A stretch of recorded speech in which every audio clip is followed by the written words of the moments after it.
धीरेंद्र कृष्ण शास्त्री, जिनको बागेश्वर धाम भी कहा जाता है, इनकी कहानी जानने के लिए हम आ गए हैं आज से 320 वर्ष पहले। यह है मध्य प्रदेश के छतरपुर इलाके में यह गाड़ा गांव।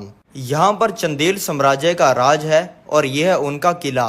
इसके पास में यह मंदिर जिसको बनाया है इस इंसान ने, जिनको हम सन्यासी बाबा कहते हैं। इनके बेटे हैं ये सेतुलाल गर्ग। ये सन्यासी बाबा ही आने वाले समय में धीरेंद्र कृष्ण शास्त्री के परदादा बनेंगे।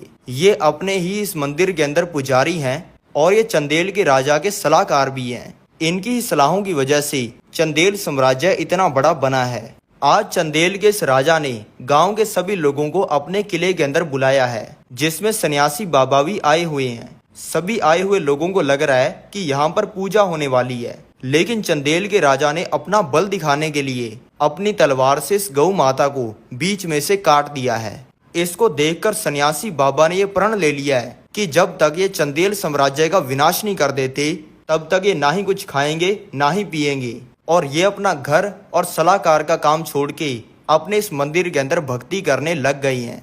अब इनको ऐसा करते हुए 40 दिन हो चुके हैं। इनकी भक्ति से प्रसन्न होगी वही गौ माता जिसको चंदेल के राजा ने काट दिया था, इनको दर्शन दिया है और इनको बताया है कि आपने हमें इंसाफ दिला दिया। इसके बाद इनके सामने हनुमान जी प्रकट हो गई हैं, जिन्होंने इनको बताया है कि अब से मैं हमेशा तुम्हारे साथ रहूंगा और मैं तुम्हें कुछ ऐसी शक्ति देता हूँ जिसकी वजह से लाखों लोग सलाह लेने के लिए आएंगे।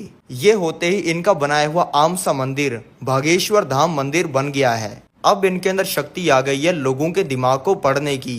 इन्होंने शक्ति से लोगों का भला करने के लिए लोगों के दिमाग को पढ़कर उनको सही सलाह देनी शुरू कर दी है। इससे इनके पास में हजारों लोग आने शुरू हो गए हैं और कुछ ही दिनों के अंदर चंदेल साम्राज्य का नामो निशान मिट गया है। अब इनको ये चीज करते हुए कई साल हो गए हैं और इनका शरीर बूढ़ा हो गया है। आजकल ये अपने ध्यान की शक्ति से भगवान के संसार के अंदर भी चले जाते हैं, जिसके सामने इनको ये संसार फीका लगता है, जिसकी वजह से इनको अपना ये शरीर बोझ लगता है।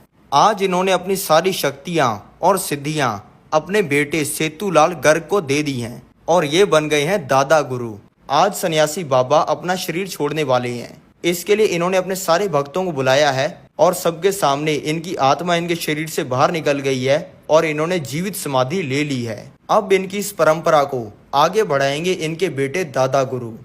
दादा गुरु के 3 बेटे हैं जो कि अपनी फैमिली के साथ इस घर में रहते हैं। दादा गुरु के बेटे हैं ये राम कृपाल महाराज, जिनके 2 बच्चे हैं। इनके घर पे जन्म हुआ है ये धीरेंद्र कृष्ण शास्त्री जी का, जिनको ये सभी प्यार से धीरेंद्र